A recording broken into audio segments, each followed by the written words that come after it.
Good morning, beloveds. Um, uh, wow, I am so not even. I was more awake a few minutes ago, but now I'm not. Um, I, Monday morning is my gym day, which obviously I haven't been going to the gym because the gyms are closed. Fortunately, I have a very good trainer, who has a Zoom account. And I was clearly not awake this morning. And the first thing he asked me to do was complicated. Kind of a mind, brain, body, yeah, get the blood going, warm up. So by the end of the workout, I was definitely awake. I just had a minute to rest and think about it. So my brain has slowed back down. There is a reason why I do go to I choose to go to the gym first thing Monday morning, or work out first thing Monday morning. Because it kind of sets the tone for my week, where I kind of work the mind and the body, and it's a little bit like having a therapist. You chat about random things. I mean, not like a therapist, because they're way, that's, wow, yeah. But, kind of along somebody who listens to you. So, but it definitely sets the tone for the week. And even when I'm good morning, Susan, even just working here in my house, I'll feel it. I'll feel it tomorrow. Although my resistance bands, I don't think are going to make it much longer. So, I have now snapped a snippet off of all three of them. So I'm like, if they get any shorter, they're not going to be useful. So, okay. And he keeps teaching me new stretches. And I love the way he names things. So I'm just like, okay. Sometimes they're very descriptive, and sometimes I'm like, no, that didn't mean anything to me. So I'll rename them, and then he laughs. So whatever it is you do to start your week off, I guess my week starts on Monday, even though my Fitbit says it starts on Sunday, because I end my week right now with the live stream service. And if you didn't see it, we've gotten good at this. we've got it figured out. I want to give a shout out to Melody Berryman. She and her daughter showed up on Saturday, and it took us about an hour and a half to figure out how to program the soundboard into the iRig so that the sound was so amazing on Sunday. But yeah, we just that board is so smart that we can tell it which microphones we want it to send to the to the live stream. It was really cool. If you haven't had a chance to see it, please feel free, go to the Facebook page and go to the videos, and you can click back through and you can see, because we always make sure to post them, so that if you don't catch them live, you can come back and watch them later. All right, it is 4/20/2020, which, if we weren't in the middle of what we're in the middle of, this day would be a whole lot funnier for a variety of reasons. And our Bible quote today comes from Matthew. It is Matthew 13:44. And it is, "The kingdom of heaven is like unto treasure hid in a field, the which when a man hath found, he hideth, and for joy thereof goeth and sell all that he hath, and buyeth that field." Oh, God, these and thous, and okay, I'm gonna translate that into English. The kingdom of heaven is like a treasure hidden in a field, that which when a man finds it, he hides it, and for joy goes forth, sells all that he has, and buys the field. Sometimes I wonder what translations of the Bible they use, because they're different. Some days they're using all those extra ths, and some days they don't. It just makes me crazy. All right, but this is why I own like 4 Bibles. My favorite one is a student Bible that I bought when I was at Auburn University. It has every single book that all of the big 4 use, and it has a list in the front and tells you which books, which branches use. So it tells you which books are in the Catholic Bible and which books are in the Protestant Bible and which books are in the Hebrew Bible. And there's and the Orthodox, the like the Greek and the Russian Orthodox, because they all use different books. So and it has maps and it has footnotes. It is just my favorite Bible, and I haven't seen it recently, which means that I need to rearrange some books and find that Bible.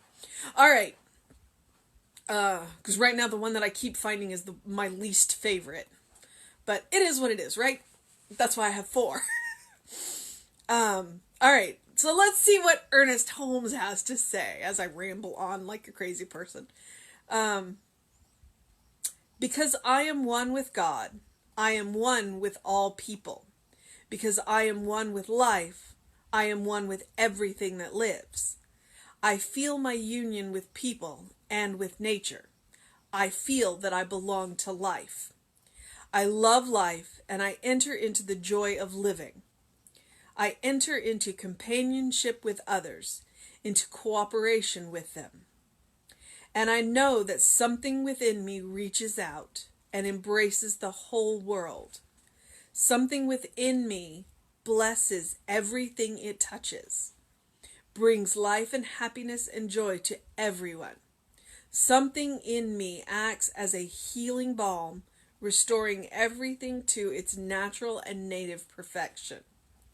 As I silently listen to the spirit within me and think of its perfection, I know that I am being born into joy and hope and gladness, born into love and faith and assurance. Silently, I release every negative thought from my mind. I release it and let it go. And I, too, pray that they may be one as thou, Father, art in me, and I in thee, so that they also may be one in us. Gonna try that last line again. Silently, I release every negative thought from my mind. I release it and let it go. And I, too, pray that they may be one as thou, Father, art in me, and I in thee, that they also may be one in us. There's a lot of commas in that. That's why I wanted to do it again. That's a heck of a way to start off your week. Every now and again I find one of these and I'm like, wow, if I just read that one every day. So I think I'm up to 5 of those now. I'm not doing it. But you read it and you go, wow, that's really powerful. If I just read that every day for the rest of my life, I think I'd be good. Because he's talking about the kingdom of heaven, and where do you find the kingdom of heaven? Right there. In the heart. Or, the mind. Or in the heart and the mind. Probably in both. Wherever you go, wherever your heart takes you, take your mind. Wherever your mind takes you, take your heart. Balance between the two of those is super important for living this life. And then entering into the kingdom of heaven is exactly that. Recognizing that God is within you, God flows through you, you are the loving arms of God, you are the moving feet of God, you are the listening ear of God, you are the listening heart of God. Recognizing that the joy that you have and share is the joy of God coming through you.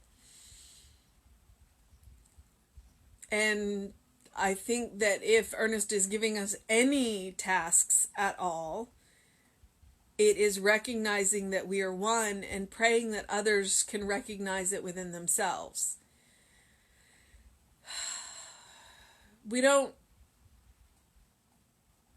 want everybody to know who they are.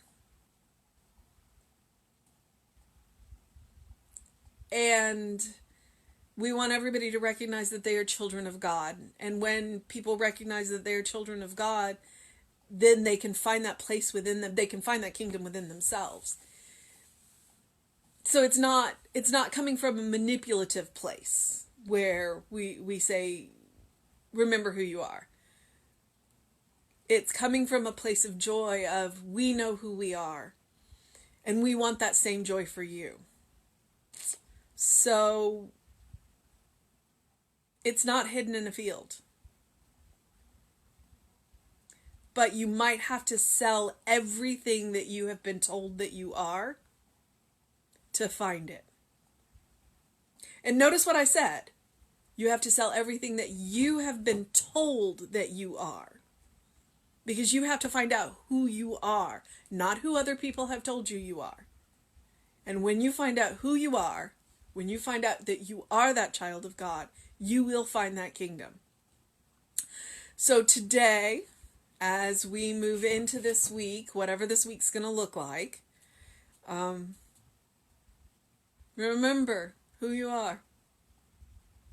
Remember that you are a beloved child of God in whom I am well pleased. And if I was as good as Jesse or Reverend Arthur, I could tell you where that quote came from. I'll look it up for you. But you are a child of God. We love you. We are with you. I will be back at 9 a.m. tomorrow, and Reverend David will be on sometime later today. Have a fantastic Monday, and know that you are loved. Bye, beloveds.